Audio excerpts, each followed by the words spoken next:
В Музее памяти жертв политических репрессий поселка Долинка для посетителей экспонируется выставка, которая приурочена ко Дню театра.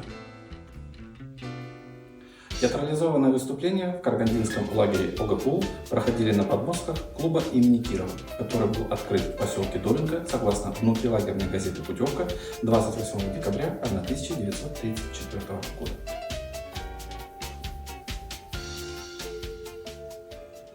Под знаменем трудового соревнования, повышая культурный уровень лагерных масс, вперед к победам на производстве, к полной перековке. Новый очаг культуры. Карлаг обогатился новым прекрасным зданием. В селе Долинском отстроен клуб. По своей архитектуре и по своей вместимости клуб принадлежит к числу лучших зданий в Карлаге.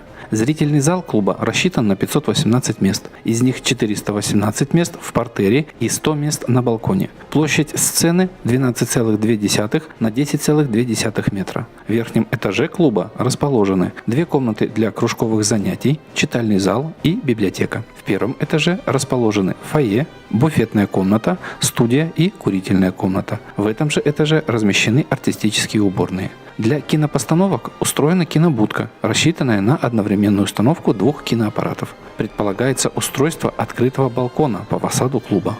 На рисунке новое здание Центрального клуба КВО Карлага НКВД в селе Долинском. В настоящее время клуб имени Кирова в поселке Долинка не сохранился.